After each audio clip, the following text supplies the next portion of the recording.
Magandang araw mga kababayan! Isang panibagong update na naman mula sa Max Defense Philippines.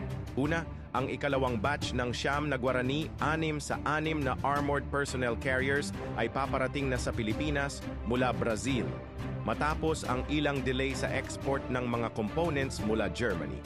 Inaasahang darating ito sa bansa bago matapos ang Agosto 2025.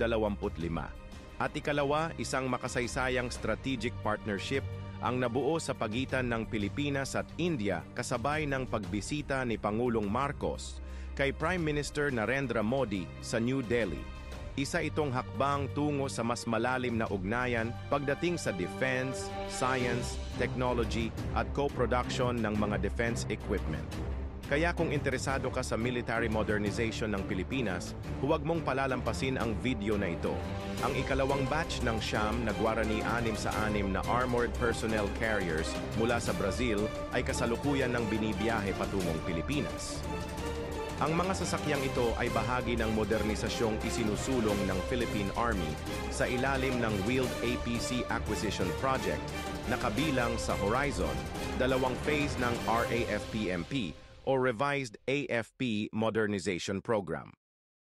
Matagal nang inaasahan ang delivery na ito, ngunit naantala ito dahil sa mga isyong may kaugnayan sa export controls ng Germany, lalo na sa ilang components ng sasakyan. Ayon sa ulat, aalis ito sa Port of São Paulo sa Brazil ngayong Agosto 10, 2025 at inaasahang darating sa Pilipinas bago matapos ang buwan. Ang mga Guarani 6 sa 6 na APC ay nakuha sa pamamagitan ng Elbit Systems na siyang mag-i-install ng mga kagamitan tulad ng 12.72 mm na RCWS o Remote Controlled Weapon Station, battlefield at gawa ng Iveco Defense Vehicles. May Stanag 4569 Level 2 Basic Armor na pwedeng ma-upgrade sa Level 4 Protection.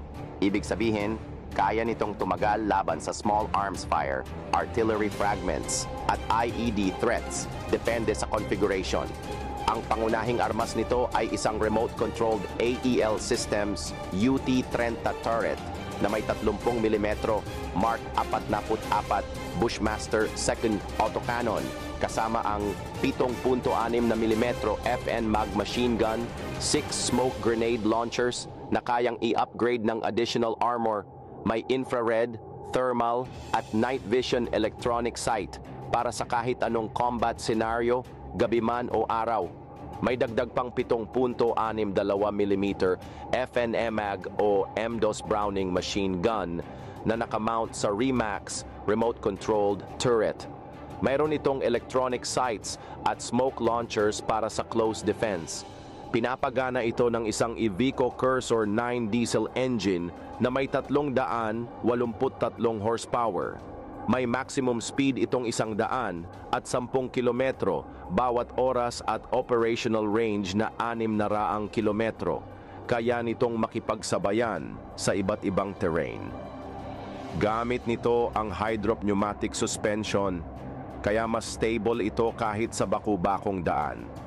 Kasabay ng state visit ni Pangulong Bongbong Marcos sa India at ang kanyang pakikipagkita kay Prime Minister Narendra Modi sa New Delhi, nilagdaan ng isang kasunduan na magpapatibay sa ugnayan ng dalawang bansa.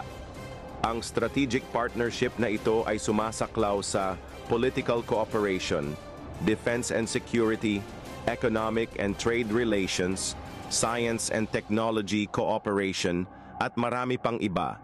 Isa sa mga layunin ng kasunduan ay ang collaboration at co-development sa paggawa ng defense equipment, layuning magdulot ng self-reliance sa military production ng Pilipinas.